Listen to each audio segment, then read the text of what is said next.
Hey guys, how's it going? And welcome to another Caster Chronicles spoiler talk. So we did skip a week, and that was because I was busy driving to Collinsville for the Force of Will ARG, but so we'll do a little bit of catch up again this week, go through the past 2 weeks of cards, and we'll all be good to go. So we'll go ahead and start off. First we got Xian Ignia. Caster where all face down allied casters gain Ignis element, and you can tap her to put a divinity counter on target allied deity. So this one is like really pretty art. This is probably one of my favorite that they've revealed this set so far. I'm really digging it. It's really cool looking. But it's basically the Ignis version of what we've seen before, so that's cool. We got some fuel for that. Next we got Tennis. So this is a 4-cost servant, 2000 attack and defense, sports club and Earnest. Has DCT of 3, which gives it break. Its enter effect is destroy target enemy servant if its cost is less than or equal to the amount of Ignis casters you control. So you can see how that quickly would be pretty strong, especially not just by having your normal casters, but if you have the previous mentioned caster and you've been just doing face down cards to populate your field if you haven't been drawing casters or whatever might be the situation, you're basically able to just have a lot of Ignis casters to best utilize that effect. Next we have Soccer. So this is a 5-cost 4000. Its enter effect, destroy any amount of target enemy servants if their total cost is less than the amount of Ignis casters you control. So that's really good. So it's basically like the previous one here. So why, here's my thought, is why you would run Tennis. Because it's only a 1-cost difference, but you get an extra 2000 attack and 2000 defense and a crap ton of other effects. I guess you don't get the break effect. It has DCT of 5 where it gains 3000 attack, and it has DCT of 7, it gains another enter effect. All sports club servants you control gain double corrupt until end of turn. So that's really cool. I think this card's really strong because it's potentially 7000 attack, 4000 defense that wipes their field as well as give your stuff double corrupt. So if you're wiping a bunch of their field, having that double corrupt essentially break through could be extremely useful.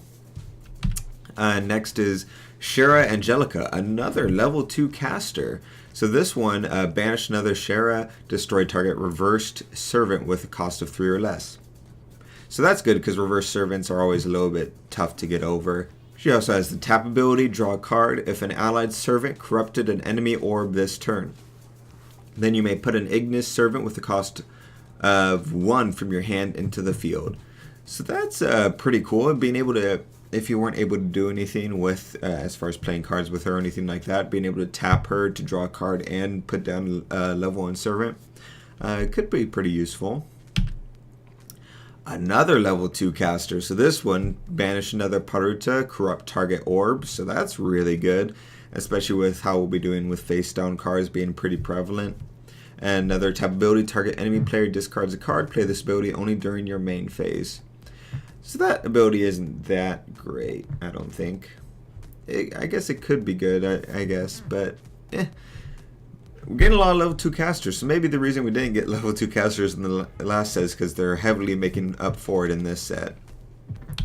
Next is Shining Metal. It's a 2-cost conjure. As an additional cost to play this card, banish 1 or more sports club servants. You may put a Mars from your extra deck into the field. If you do, put divinity counters equal to the cost of servants banished this way onto that card. So basically the Ignis version of what we saw before, and this grabs the Mars deity instead. So it's what we talked about the other week, and this is what it grabs, Mars. Really pretty looking. I'm loving these. Enter, place divinity card counters on this card equal to the combined total level of allied Ignis casters.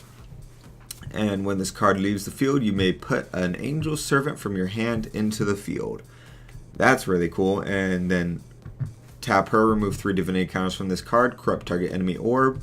Tap, remove X divinity counters from this card, destroy all servants with total cost X or less. And then if there's no divinity counters on her, you banish her. So that's really cool. I love that it's this really pretty like Mars deity and all that stuff, but it has all these sports things floating around it like a baseball and a table tennis racket and all that stuff. That's really funny. But yeah, those are some obviously some really cool effects. I'm still iffy on whether these cards will be worth it in the end for the amount of stuff you have to banish to essentially make them worth it and all that. I mean, they probably will be, but I'm very curious to see them when they actually get gameplay. Next, we have Chopart. Target 2 allied Karuta Club servants. Return 1 to its owner's hand. If you do, recover the other. It gains 1,000 tack till end of turn.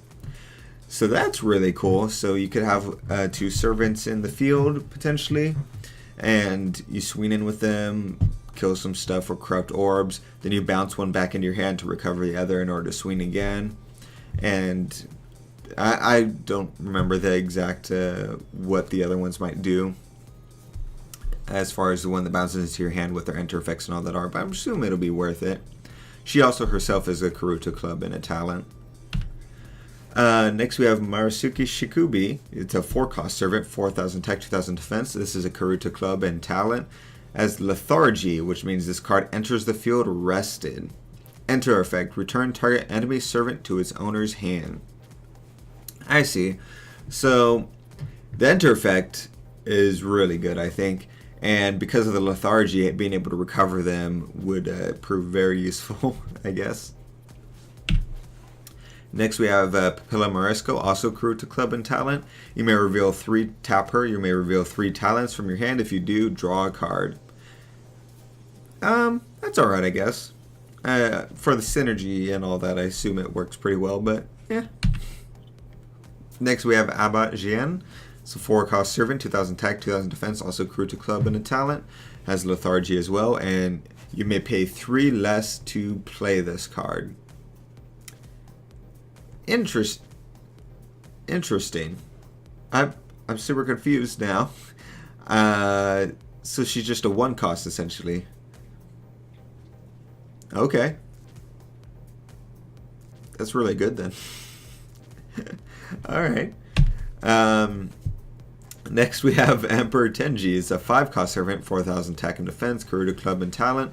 Also has lethargy.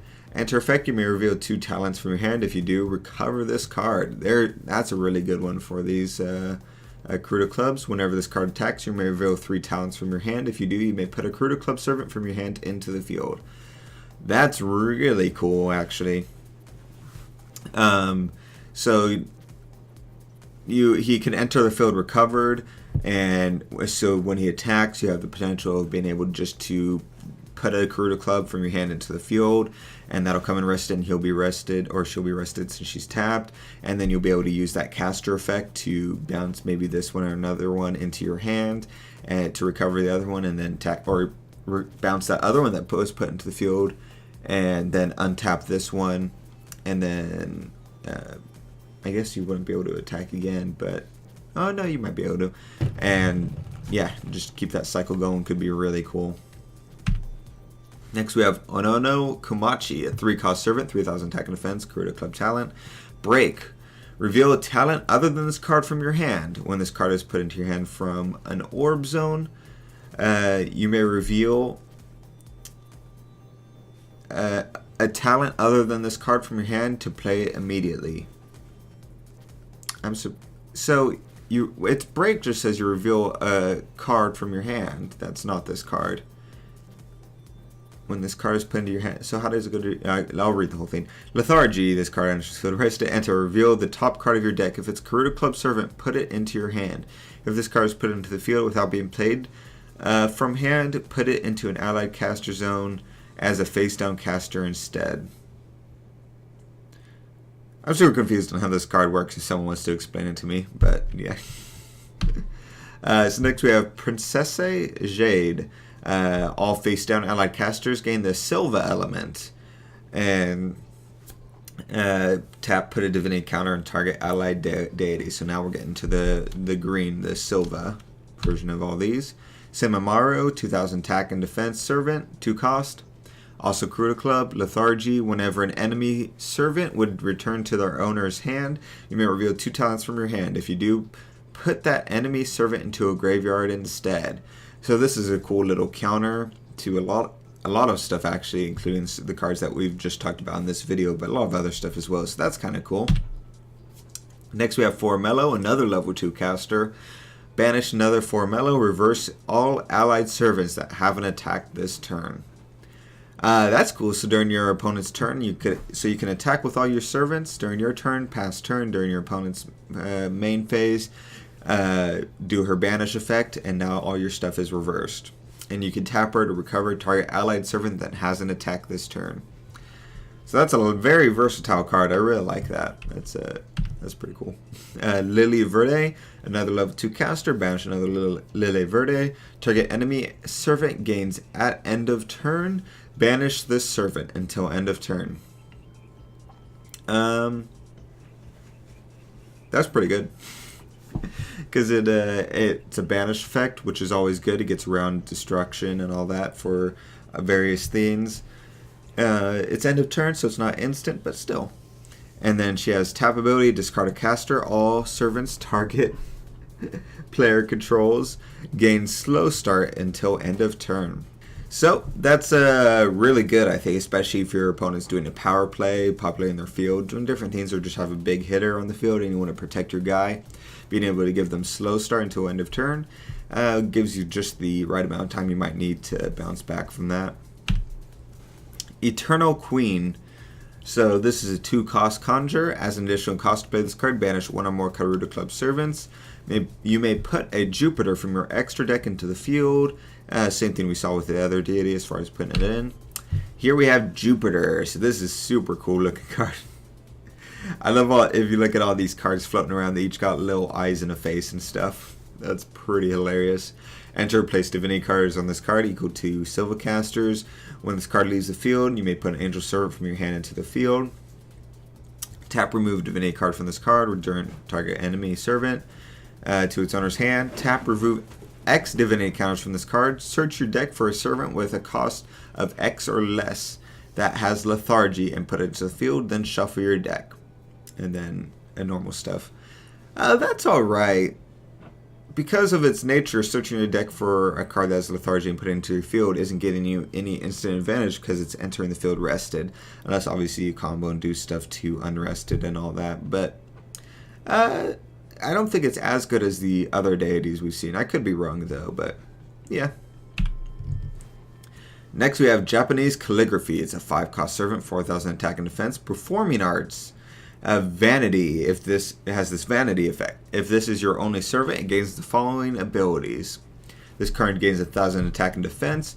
Hubris, and whenever this card attacks, you may reveal a talent. If you do, target enemy player banishes a servant. That's really cool, and it also has an enter effect. You may reveal X talents from your hand. If you do, destroy target enemy servant with total cost X. So this is just a multiple heavy hitter. So this ability, Vanity, basically, anytime there's a servant in your field and it has Vanity and it's the only servant there, it'll gain any number of effects that is following that. So it's not any set effects it gains, it just varies card to card. So this is potentially, it's a 5-cost, 5,000 with Hubris, and it banishes a card and potentially destroys another servant. And so it could potentially just clear some heavy hitters and then just swing in with Hubris, so it even gets over a bunch of reverse servants and all that, and corrupt stuff. So that's really cool. I really like that.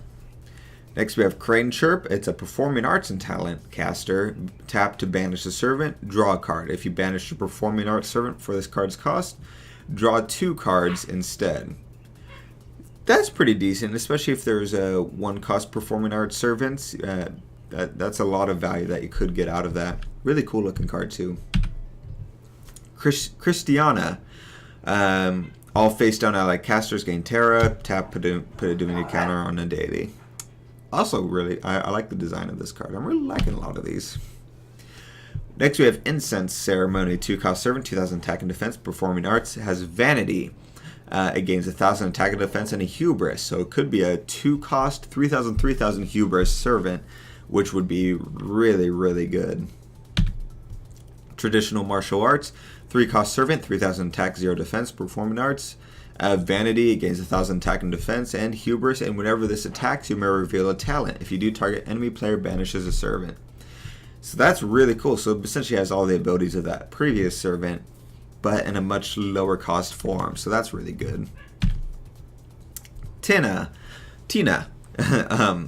It's a caster tap. If an allied servant was put into a graveyard from the field this turn, you may put a talent servant with total cost equal to or less than the total level of that allied caster of total level of allied casters into the field.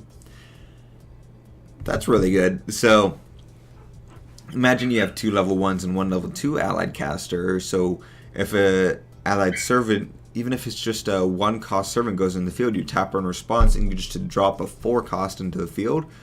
That's potentially really, really good. So I don't run these dark decks usually, but that's really cool. But that's the last of all the spoilers for the past 2 weeks. Let me know what you guys thought, what your favorite ones were. I'm really digging a lot of these sort of combo effects and different. We got 2 new abilities as well, so that's really cool to see. So I'm looking forward to this set. I'm really excited to get a box of this. So we'll see you guys next week.